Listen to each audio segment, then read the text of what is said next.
Hello guys, this is Bhupendra Rathore और आप देख रहे हैं क्विकी ट्रिकी।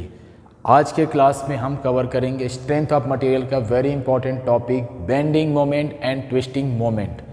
इससे पहले आपको कुछ बेसिक्स आज के क्लास से पहले जो भी मैंने कवर किया है वो आपका नॉलेज में होना चाहिए। अगर आपने आज की क्लासेस करनी है और आज से पहले की क्लासेस आपने नहीं किया है तो पहले उसे कवर कीजिए, तब आज की क्लासेस आपको अच्छे से क्लियर होगा। शुरू करते हैं आज की क्लासेस। आज की क्लासेस से पहले एक बात मैं आपको बताना चाहूँगा। आपको किसी भी ऑब्जेक्ट की 3D व्यू का विजुलाइजेशन आना चाहिए कि किस तरीके से उसे मैं देखूं, उसमें कौन कौन से एक्सिस होते हैं, उसका आइडिया आपको होना चाहिए। फॉर एग्जांपल लॉन्गिट्यूडनल या पोलर एक्सिस, ये क्या होता है? किसी भी ऑब्जेक्ट के सेंटर इनर पॉइंट से होकर जाने वाली, देख रहे होंगे आप इसका अगर आपने साइड व्यू देखेंगे तो ये एक सर्कुलर फॉर्म में है, और इसके सेंटर से होकर जाने वाली लाइन को हम क्या बोलते हैं? पोलर एक्सिस या लॉन्गिट्यूडनल एक्सिस कहते हैं। और बाकी दो एक्सिस जिसे हम सेंट्रोइडल एक्सिस का नाम देते हैं, वो किसी भी प्लेन ऑफ क्रॉस सेक्शन के वर्टिकल एंड हॉरिजॉन्टल होती है, जैसे कि मैंने आपको पहले की क्लासेस में बता के रखा है। इनका आइडिया होना आपका ज़रूरी है। चलिए स्टार्ट करते हैं। सबसे पहले आपको ये चीज़ ध्यान रखना है, व्हाट इज़ कपल। मैंने यहाँ पर टर्म यूज़ किया है मोमेंट या कपल। जैसे कि आपको दो टॉपिक नज़र आ रहा है, ट्विस्टिंग मोमेंट और टॉर्क और twisting couple, and in the other hand bending moment और बेंडिंग कपल। ये मोमेंट और कपल होता क्या है, इस पे हम पहले फोकस करते हैं। Couple means two. जहां बात आती है कपल की, मीन्स वहां पर two what? Two perpendicular opposite direction पे जो फोर्सेस होती हैं उनकी वजह से वहां पर कपल जनरेट होता है। क्या होता है? देखिए, ध्यान से देखिएगा। आपका एग्जांपल मैं लेता हूं इस चौक में आप देख रहे होंगे एक सिरा मैंने एक हैंड से पकड़ा, लेफ्ट हैंड से, दूसरा सिरा मैंने राइट हैंड से पकड़ा। अब इस ऑब्जेक्ट को मैंने दोनों तरफ से पकड़ लिया, मीन्स दोनों तरफ से पकड़ने पर एक तरफ से मैंने लेफ्ट हैंड से इस पे फोर्स दिया एंड राइट हैंड से मैंने फोर्स दिया। यहाँ पर दो फोर्सेस हो गए। जहाँ दो फोर्सेस हो गए वहाँ पर कपल की चांसेस होंगी। दो फोर्सेस के साथ साथ ये फोर्सेस डायरेक्शन में अपोजिट होनी चाहिए। जैसे मैं इस फोर्स को इस हैंड से इस हैंड से मैं इस चौक पे जब टच कर रहा हूँ या इस चौक को पकड़ रहा हूँ तो इसको मैं अपवर्ड डायरेक्शन पे ले जा रहा हूँ, तो इसकी डायरेक्शन, इस हैंड की वजह से डायरेक्शन क्या, फोर्स की डायरेक्शन क्या होगी? अपवर्ड डायरेक्शन पे होगी। और सेकेंड हैंड जो कि लेफ्ट हैंड है, उससे मैं इसे डाउनवर्ड करने की कोशिश कर रहा हूँ, तो इस हैंड की वजह से इस चौक पे जो फोर्स लग रहा है उसकी डायरेक्शन क्या है? डाउनवर्ड। एक की वजह से जो डायरेक्शन है अपवर्ड और दूसरे हैंड की वजह से जो डायरेक्शन है वो डाउनवर्ड। दोनों की डायरेक्शन अपोजिट है। साथ ही साथ दोनों के बीच एक परपेंडिकुलर डिस्टेंस है। ऐसा केस जब होता है तो वहाँ पर आता है कपल, या इसी को हम मोमेंट कहते हैं। तो जब कभी भी आपके और किसी भी टॉपिक पे आप स्टडी करें, वहाँ पर आपको टर्म यूज़ हो कपल या मोमेंट, आपका माइंड तुरंत क्लिक करना चाहिए कि वहाँ पर एक फोर्स का कपल होगा जिसमें दोनों की डायरेक्शन अपोजिट होंगी, साथ ही साथ दोनों के बीच में एक पर्टिकुलर डिस्टेंस होगा, जिसे परपेंडिकुलर डिस्टेंस का नाम भी आप देंगे, क्योंकि डिस्टेंस हमेशा परपेंडिकुलर होने चाहिए एक दूसरे से और इनकी डायरेक्शन अपोजिट एंड परपेंडिकुलर होना चाहिए। जिस तरीके से इस चौक में आपने देखा, मैंने इसको अप किया, मैंने डाउन किया, तो एक की डायरेक्शन डाउन थी, एक की डायरेक्शन अप थी, दोनों परपेंडिकुलर एक दूसरे से अपोजिट डायरेक्शन में थे। साथ ही साथ दोनों के बीच में एक पर्टिकुलर डिस्टेंस था, तो वो होता है कपल। दो फोर्स आएंगे ही, तो ये होता है कपल। अब आगे चलते हैं हम फर्स्ट टॉपिक, ट्विस्टिंग या टॉर्क, या इसी को ही बोलते हैं ट्विस्टिंग मोमेंट। दो फोर्स की वजह से किसी भी ऑब्जेक्ट में एक मोमेंट जनरेट होता है, वही होता है या तो बेंडिंग मोमेंट या ट्विस्टिंग मोमेंट। ठीक है, तो ट्विस्टिंग मोमेंट या टॉर्क या ट्विस्टिंग कपल तीनों नाम एक ही होता है। ये होता क्या है वो देखते हैं। उसके लिए हमने एक छोटा सा एग्जाम्पल लिया है। ये एग्जाम्पल्स है, ऐसा नहीं है कि पर्टिकुलर इसी में ही ये यूज़ होता है, और भी बहुत सारे एग्जाम्पल्स हैं और फैक्ट्स हैं।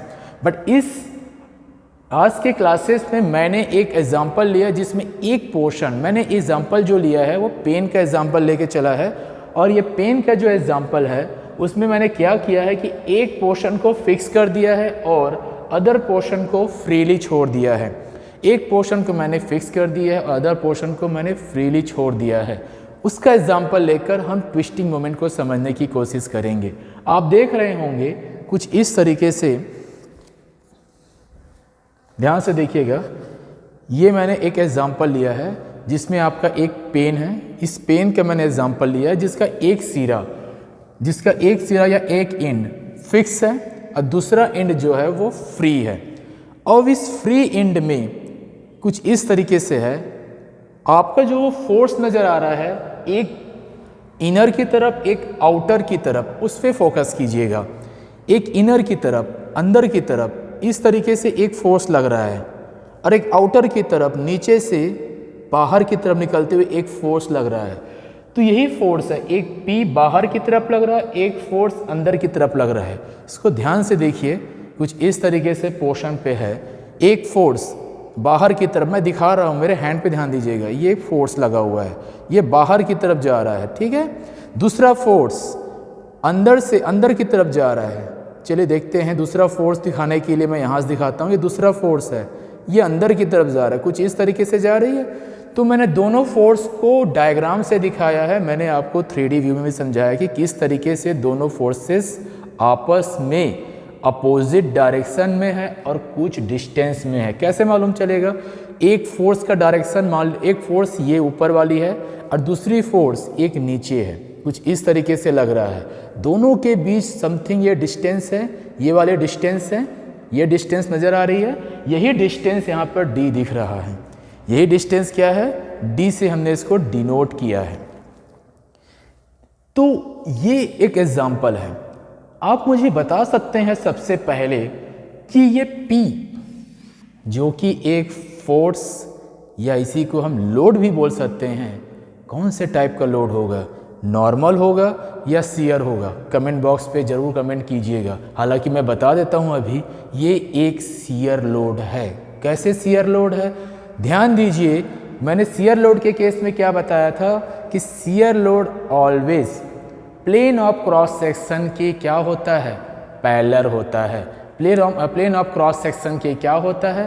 पैरेलल होता है। और कुछ इस तरीके से आप देखेंगे, अगर किसी एक को फोर्स भी आप ध्यान देंगे, किसी एक, ये आप समझ के रखिए, ये पोर्शन अगर फ्रंट साइड व्यू से आप नज़र आएगा तो ये आपका प्लेन ऑफ क्रॉस सेक्शन है। पूरा का पूरा पोर्शन ये प्लेन ऑफ क्रॉस सेक्शन है। और साथ ही साथ आप ध्यान से देखेंगे, किसी भी एक फोर्स को देखिए, मैं टॉप वाला फोर्स देख रहा हूँ, मैं जो बाहर की तरफ आ रहा है, सॉरी नीचे से बाहर की तरफ दिखाया है मैंने, नीचे से बाहर की तरफ दिखा रहा हूँ, तो ये फोर्स बाहर की तरफ आ रहा है। और देखेंगे ये फोर्स क्या है? इस प्लेन ऑफ क्रॉस सेक्शन के पैरेलल है।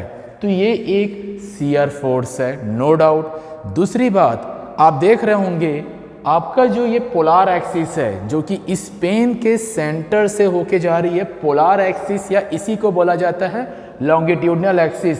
इस पोलार एक्सिस या लॉन्गिट्यूडनल एक्सिस से काफ़ी डिस्टेंस पे है, पोलार एक्सिस से काफ़ी डिस्टेंस पे है। टोटल डिस्टेंस d है, तो पोलार एक्सिस से कितने डिस्टेंस पे है? एक force P d/2।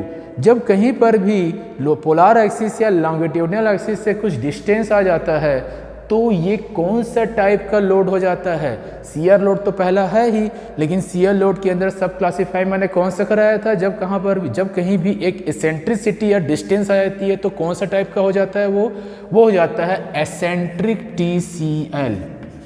TSL, sorry, eccentric TSL। तो आपको पता चल गया कि ये लोड शियर लोड है और शियर लोड नहीं, एसेंट्रिक शियर लोड है या एसेंट्रिक ट्रांसवर्स शियर लोड है। पूरे सब्जेक्ट में आपका सबसे पहला काम होगा वो होगा जो भी लोड लग रहा है उससे पता करें कि वो नॉर्मल है कि शियर, और इसी लोड के बेसिस पे आप डिसाइड कर पाएंगे कि उसमें कौन सा स्ट्रेस लग रहा है और उस स्ट्रेस की वजह से कौन सा स्ट्रेन डेवलप हो रहा है, और अगर कहीं गलती से वहाँ पर कपल या मोमेंट है तो कौन सा टाइप का आपका मोमेंट होगा ये भी पता चलेगा। तो सारा प्रॉब्लम का जड़ कौन सा है, ये लोड या फोर्स है, जिसे आपको डिसाइड करना है कि ये नॉर्मल है या शियर है। इन दोनों के बेसिस पे ही आप बता सकेंगे उसमें किस टाइप से स्ट्रेस डेवलप हो रहा है या स्ट्रेन डेवलप हो रहा है, या फिर कपल या मोमेंट की वजह से या तो ट्विस्टिंग होगा या बेंडिंग होगा। यह डिसाइड करने के लिए आपको जानना है लोड क्या है। तो कौन सा लोड लगा यहाँ पर, शियर लोड, जो कि एसेंट्रिसिटी d/2 की वजह से कौन सा टाइप का हो गया, एसेंट्रिक शियर या eccentric transverse shear load. Clear, आगे चलते हैं। मैंने बता दिया है कि कपल के लिए पहले बात तो दो फोर्सेस जो लग रहे हैं, एक तो इक्वल हो और अपोजिट हो, P एंड P इक्वल है, अपोजिट है, there is a perpendicular distance, तो ये एक कपल है और इस कपल की वजह से वहाँ पर मोमेंट डेवलप्ड हो रहा है, और ये मोमेंट बेंडिंग होगा या फिर ट्विस्टिंग होगा। ये कैसे डिफाइन करेंगे, चलिए बताते हैं कैसे डिफाइन करेंगे, कैसे पता करेंगे कि कौन सा मोमेंट ट्विस्टिंग है या बेंडिंग। इसके लिए कुछ इसके कंडीशंस हैं। ट्विस्टिंग के केस में आपको ध्यान रखना है, आप खुद बता सकते हैं कि ट्विस्टिंग के केस में क्या होंगे कंडीशन, जरा देखिए। पहले बात, यहां तक तो हमने पहुंचा, एक चीज मैं और बताना चाहूंगा, दोनों के शब्दों में ही उसका खेल है। ट्विस्टिंग मतलब क्या समझते हैं, मोड़ना, उसमें मरोड़ उत्पन्न होना। किस टाइप से, जैसे ये आपका चौक है, या किसी कभी कभी होता है कि हमारे पापा क्या करते हैं, हमारे हैंड पकड़ते हैं हैंड, और हैंड को कुछ इस तरीके से मोड़ दिया जाता है। क्या होता है, that is nothing but twisting. मतलब ट्विस्टिंग के केस में क्या होता है, कोई भी मैकेनिकल ऑब्जेक्ट उसमें क्या होता है, मरोड़ उत्पन्न होता है, या उसी को ट्विस्ट बोला जाता है। तो इस चीज़ का ध्यान रखना है कि कॉमन भाषा में वही होती है ट्विस्टिंग का मतलब। बेंडिंग के केस में ऑब्वियसली बात है यार, कोई भी मैकेनिकल ऑब्जेक्ट अगर रखा हुआ है और उसमें किसी प्रकार का बैंड आ रहा है, किस टाइप से बैंड आ रहा है, जिस तरीके से मान लीजिए आपका पेन है और इसको मैं बैंड कर रहा हूँ, ये कुछ इस तरीके से बैंड हो रहा है, तो ये हो गया बैंड। और बैंड जहाँ पर होता है वहाँ पर भी एक बेंडिंग मोमेंट हो सकता है। तो ये कॉमन भाषा में इन दोनों की डेफिनेशन है। चलिए समझते हैं कि ट्विस्टिंग मोमेंट के केस में दोनों का condition, bending moment and twisting moment दोनों के केस में क्या क्या इंडिविजुअल कंडीशंस हैं।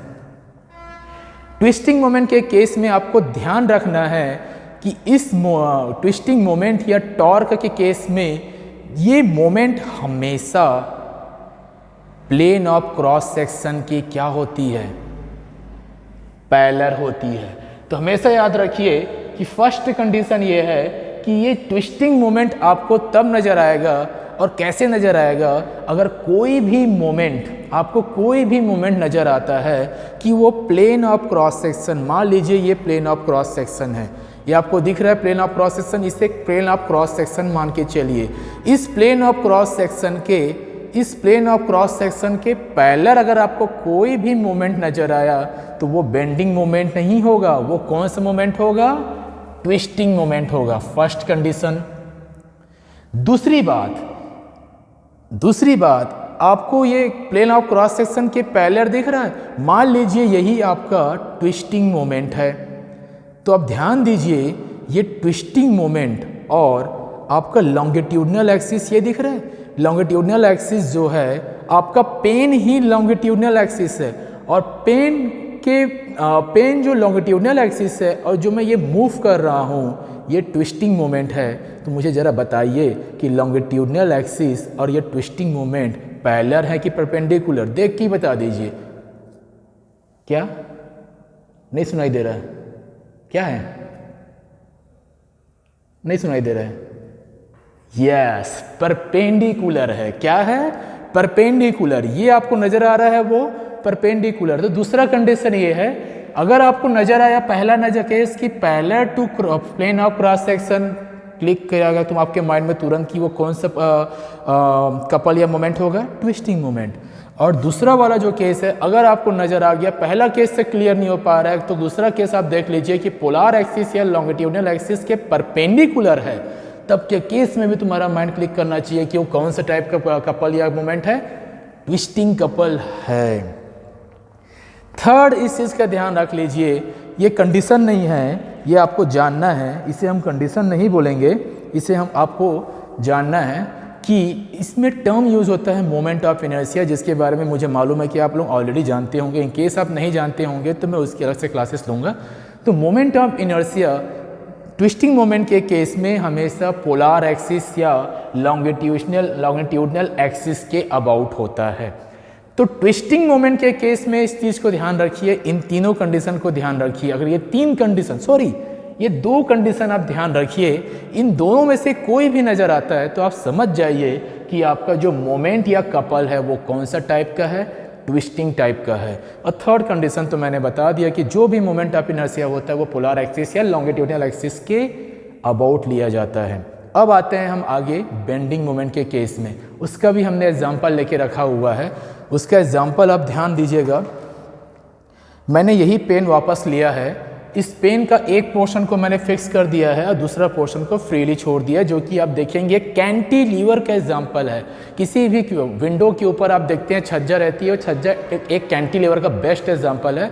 वही एग्जाम्पल आपको नज़र आ रहा होगा कुछ पिक्टोग्राम में 2D वे में, तो 2 डायमेंशनल वे में आपको नज़र आ रहा होगा, वही एग्जाम्पल है। या फिर आप एक पेन को रख लीजिए, पेन का एक सिरा को फिक्स कर लीजिए, दूसरा सिरा को फ्री छोड़ दीजिए, और उस फ्री पोर्शन पे एक फोर्स या लोड वर्टिकली डाउनवर्ड लग रहा है। इस एग्जाम्पल में समझते हैं कि बेंडिंग मोमेंट होता क्या है।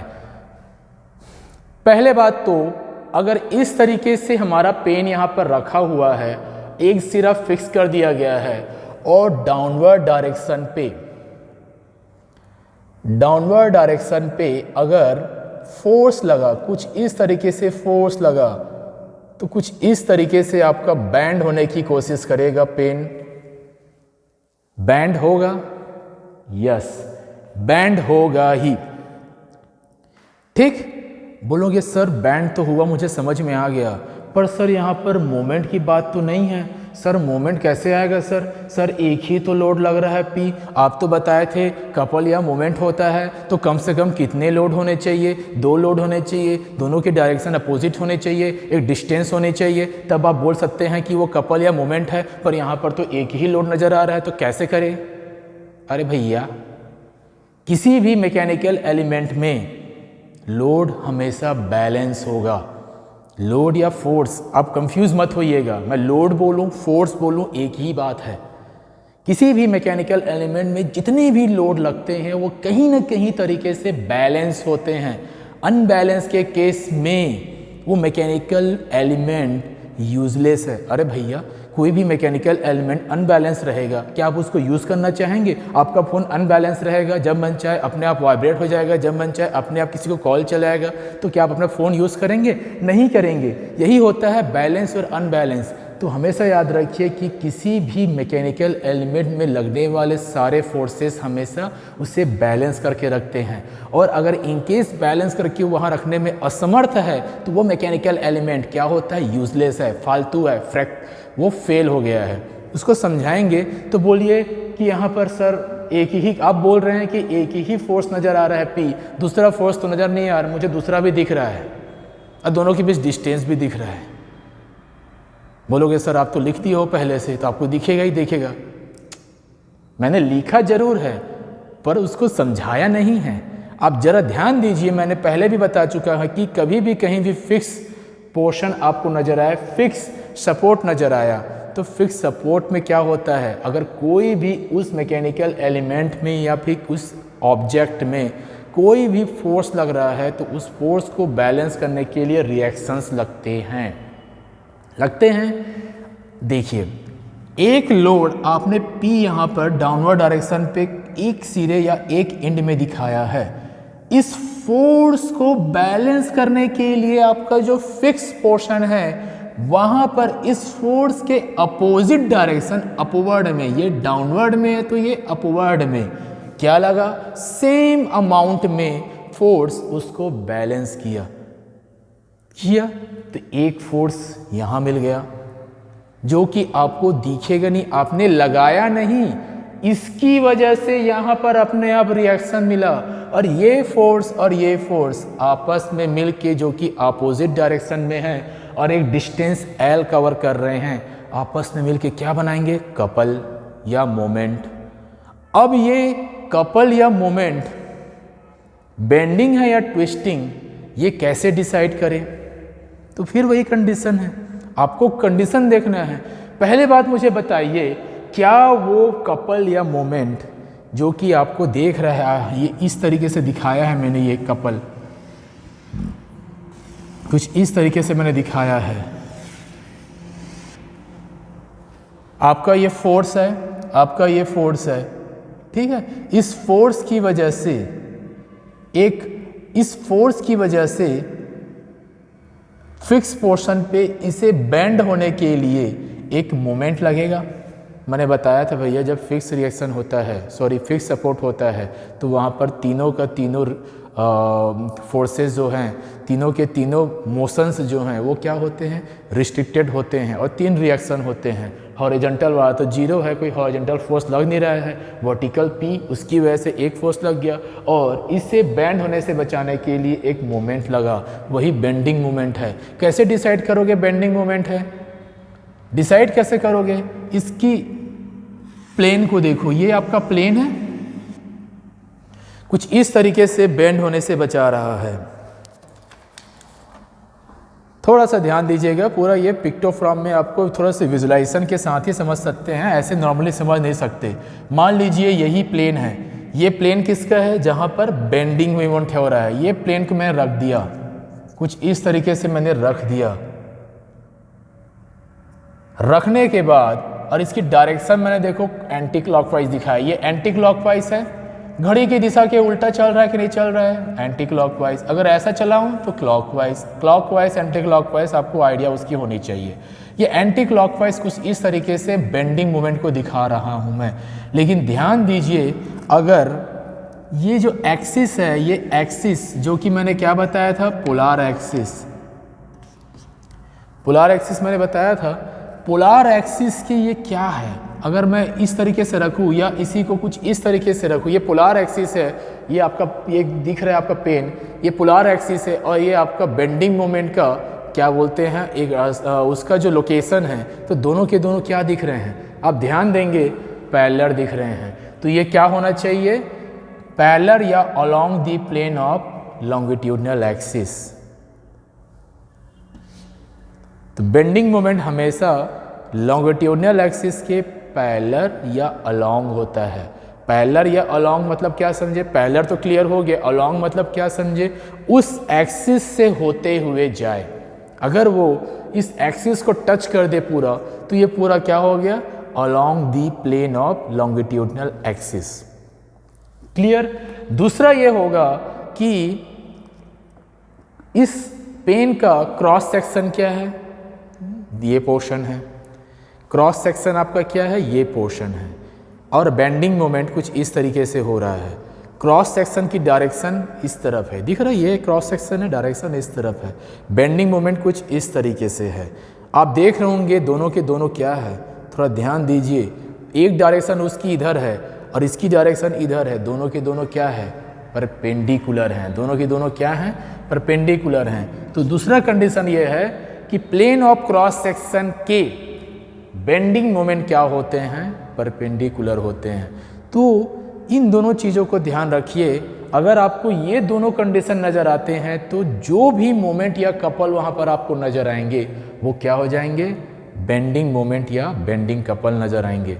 ठीक है, वहाँ एक डिस्टेंस था 2 फोर्स की वजह से। तीसरी बात ये बोल रहा है कि इस केस में बेंडिंग मोमेंट ऑफ इनर्शिया है वो वर्टिकली या हॉरिजॉन्टली सेंट्रोइडल एक्सिस के अबाउट लिया जाता है। आगे की क्लास में और क्लियर होगा, धीरे धीरे हम इस पर स्टडी करेंगे। तो उससे पहले एक चीज़ मैं आपसे पूछना चाहूँगा, वो मुझे बताइएगा। पहला कि सेंट्रोइडल एक्सिस, अगर ट्विस्टिंग मोमेंट आपके सामने नज़र आता है तो सेंट्रोइडल एक्सिस के परपेंडिकुलर होगा या पैरेलल होगा, ये कमेंट बॉक्स पे ज़रूर कमेंट कीजिए। जितना आपने पढ़ा उसके बेसिस पे आप समझाने की कोशिश और बताइए क्या होता है। दूसरा आप बताएंगे मुझे या कमेंट कीजिए कमेंट बॉक्स में कि बेंडिंग मोमेंट सेंट्रोइडल एक्सिस की पैरेलल होता है या परपेंडिकुलर होता है। तो ये दो टॉपिक आज के क्लास में हमने कवर किया। दूसरी बात मैंने आपको यहाँ पर बताया कि मोमेंट इज इक्वल टू एक equal and opposite direction force होता है और बीच का डिस्टेंस होता है। फोर्स का यूनिट क्या होता है? न्यूटन, डिस्टेंस का मीटर मिलीमीटर। तो आप बोल सकते हैं चाहे वो बेंडिंग मोमेंट हो चाहे ट्विस्टिंग मोमेंट हो, आपको यूनिट क्या मिलेगा? Newton metre. क्लियर?